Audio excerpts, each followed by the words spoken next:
Welcome to Voice Daily Finance, the most important news personalized for you every day. Supported by Voice.com.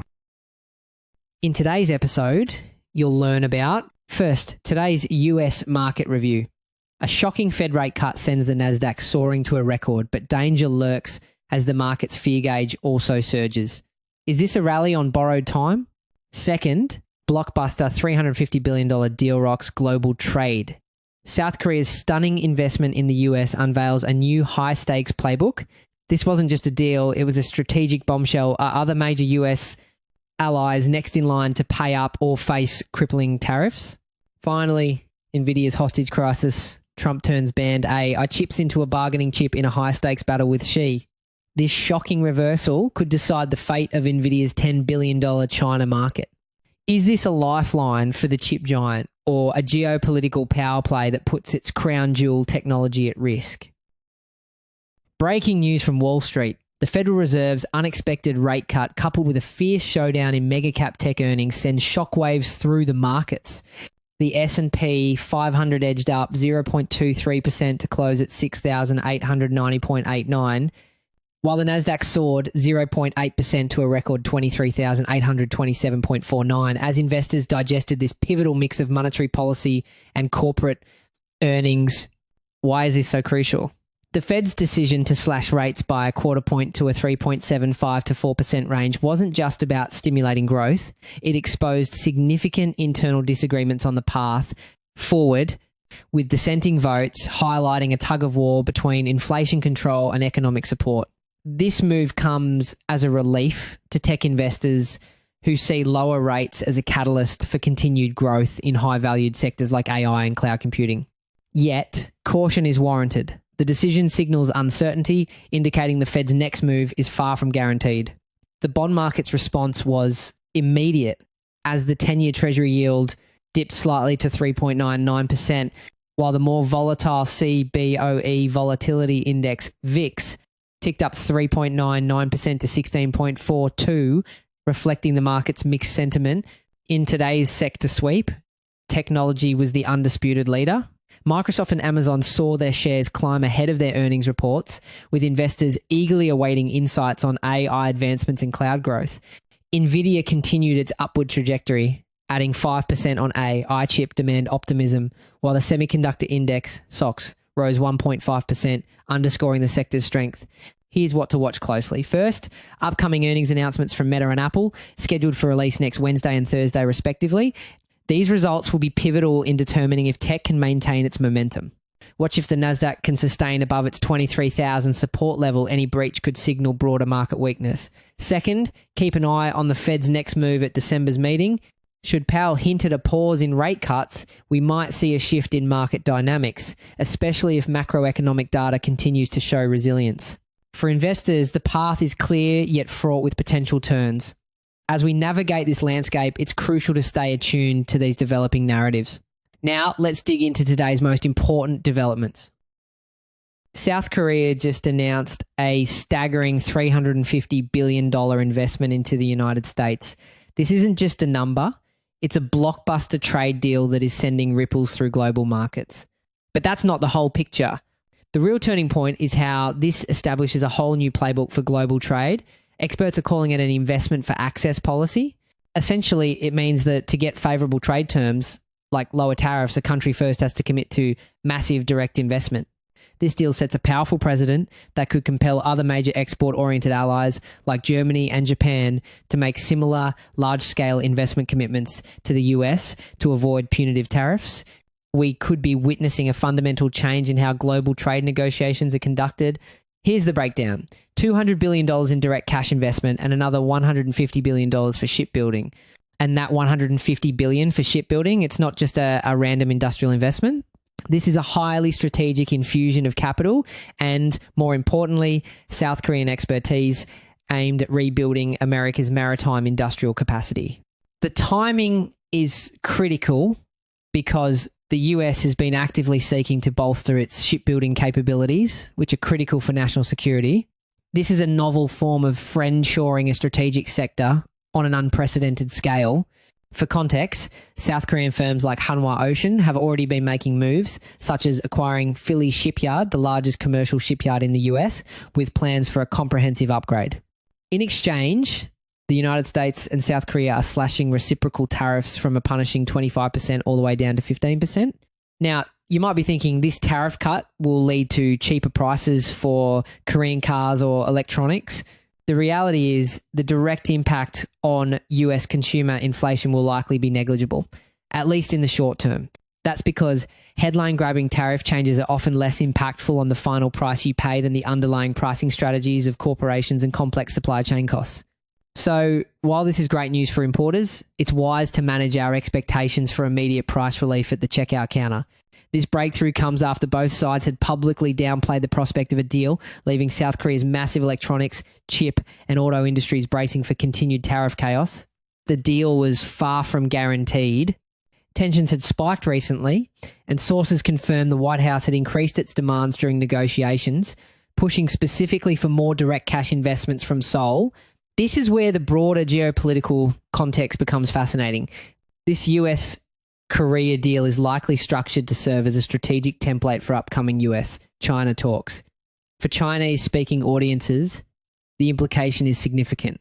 For the first time in 2 decades, South Korea's exports to the US have recently surpassed its exports to China. In fact, in 2023, South Korean investment in the US surged by about 180% compared to 2020, while its investment in China fell to just 1/5 of its 2022 level. This deal signals to Beijing that the US can secure its supply chains and attract industrial investment from its allies, which could reduce China's negotiating leverage. After a nearly 2-hour meeting, US President Donald Trump declared the deal pretty much finalized during discussions with South Korean President Lee Jae-myung. This resolution follows a period of intense negotiation where President Lee had previously managed to get an initial 25% tariff rate lowered, only to face new demands. But the deal now appears locked. The massive investment from Seoul has seemingly cleared the final hurdle, creating a new economic reality for 2 of the world's key allies. So the big question now is, how will other countries react?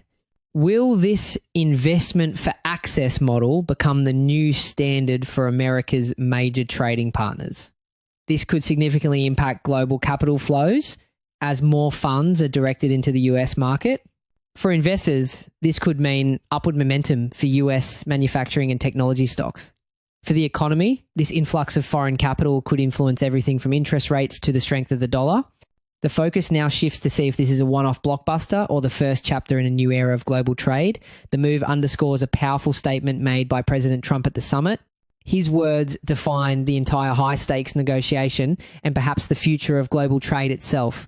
Economic security is national security. Speaking of that high-stakes intersection of economic and national security, our next story is about how Nvidia's most advanced AI chips have now become a potential bargaining chip in direct talks between the United States and China. The stage is South Korea, where a planned meeting between US President Donald Trump and China's Xi Jinping is set to unfold. At the exact same time, Nvidia CEO Jensen Huang is on the ground, making his own high-stakes moves. A while back, we talked about how Nvidia began ramping production of its fastest chips in Arizona after a push from Trump, backed by CHIPS Act incentives, de-risking not just in policy, but in where the crown jewel silicon gets made. Today, that same blend of politics and industrial strategy is shaping whether Nvidia can sell its most advanced chips into China. The timing is no coincidence. This convergence of business and geopolitics could decide the fate of the world's most valuable chip maker in its most challenging market. The backdrop to all of this is, of course, the US government's very strict export controls. The Department of Commerce's Bureau of Industry and Security has put these in place to prevent advanced technologies like Nvidia's best chips from being used to enhance China's military capabilities. These rules are incredibly broad, even covering foreign-made products that use American technology. As we discussed a while back, these same controls effectively left Nvidia 100% out of China and carved out more than $10.5 billion in lost sales. So Nvidia's export license status has essentially become a report card on US-China relations. When diplomacy is tense, the rules get tighter, the stakes for Nvidia are staggering. Being shut out of China has already cost the company billions, including a single $5.5 billion quarterly charge tied to previous export restrictions. That sits on top of the hit we highlighted earlier, proof in hard dollars of how decoupling shows up on Nvidia's P&L. However, if you zoom out, you'll see another layer to this. This isn't just about lost sales. While Nvidia is blocked, China is aggressively pushing its own solutions. Continuing our last discussion about domestic substitution, Huawei's Ascend 910C AI chip is showing real progress. Reports indicate its manufacturing yield is improving, and Huawei plans to produce hundreds of thousands of these chips next year. The real test is whether these domestic chips can become good enough. If they can, it could permanently limit Nvidia's future in the Chinese market and even create a state-backed global competitor. But the game is changing.